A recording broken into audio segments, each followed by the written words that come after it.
Bapa kami yang berdiam di takhta kemuliaan sorga, kami anak-anak-Mu bersyukur, berterima kasih karena Engkau telah pelihara kami hingga saat ini. Kembali kami rindu merenungkan sabda-Mu. Ampunilah kami semua, berikan kami kuasa memahami kehendak Tuhan.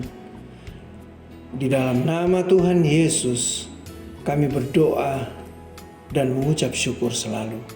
Amin. Judul renungan pada pagi hari ini, Dia adalah gambar wujud Bapa.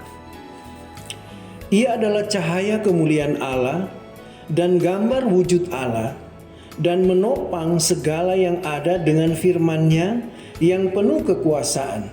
Dan setelah ia selesai mengadakan penyucian dosa, ia duduk di sebelah kanan yang maha besar di tempat yang tinggi. Ibrani 1 ayat 3. Siapakah Kristus? Ia adalah anak tunggal Allah yang hidup. Bagi Bapa, dia adalah bagaikan perkataan yang menyatakan pikiran, seperti sebuah pikiran yang dapat didengar. Kristus ialah sabda Allah. Kristus berkata kepada Filipus, "Barang siapa telah melihat aku, ia telah melihat Bapa." Perkataannya adalah gema perkataan Allah. Kristus ialah sama dengan Allah. Cahaya kemuliaannya gambar Allah yang kelihatan. Sebagai oknum yang memiliki pribadi, Allah telah menyatakan dirinya dalam anaknya, Yesus, cahaya kemuliaan Bapa, gambar wujud Allah. Ibrani 1 ayat 3. Ada di dunia ini dalam rupa manusia. Sebagai juru selamat yang memiliki pribadi, ia telah datang ke dunia ini.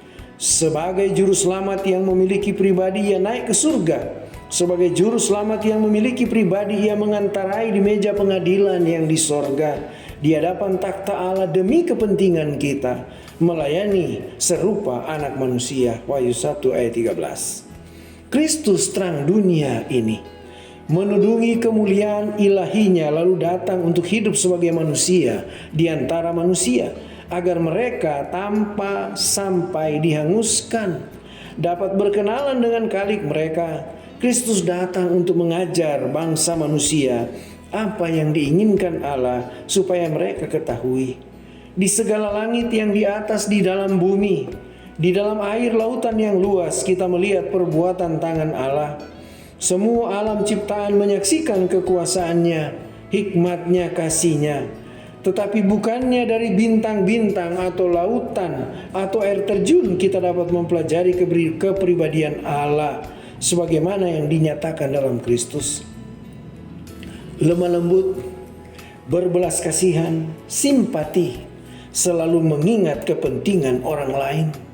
Ia menampilkan tabiat Allah dan selalu sibuk dalam melayani Allah dan manusia. Sebagaimana adanya Yesus dalam sifat manusia, Allah menginginkan agar para pengikutnya juga demikian. Di dalam kuasanya, kita harus menghidupkan kehidupan dan kemuliaan sebagaimana dihidupkan oleh Juru Selamat. Dia, Yesus, adalah gambar wujud Bapa. Luar biasa. Oleh karena itu pada pagi hari ini, melalui renungan pagi ini, ketika Yesus memberikan gambaran tentang wujud Bapa, kita sebagai anak-anak ditantang untuk mewujudkan gambar yang sama dalam kehidupan kita.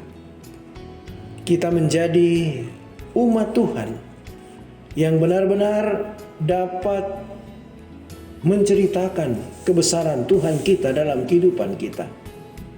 Kita belajar seperti Yesus, orang yang lemah lembut, pribadi yang berbelas kasihan, memiliki simpati, dan dikatakan selalu mengingat kepentingan orang lain.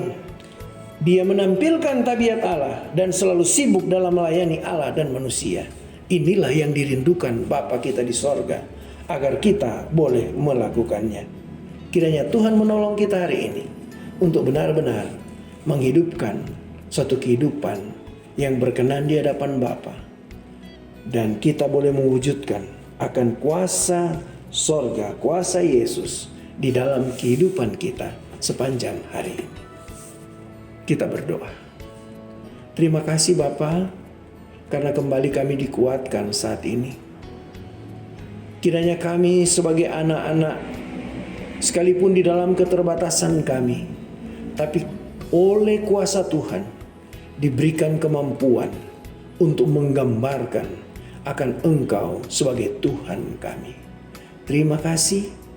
Kami mohon lindungi kami hari ini dalam semua kegiatan kami masing-masing. Pribadi lepas pribadi, keluarga lepas keluarga, jemaat, dimanapun kami berada. Sehat-sehatkan kami semua. Jauhkan kami dari celaka mara bahaya maut. Terlebih kuasa kegelapan Tuhan hindarkan, maupun niat dan rencana jahat orang. Jadikanlah hari ini hari sukacita bagi kami semua. Di dalam nama Tuhan Yesus, kami sudah berdoa dan mengucap syukur selalu. Amin.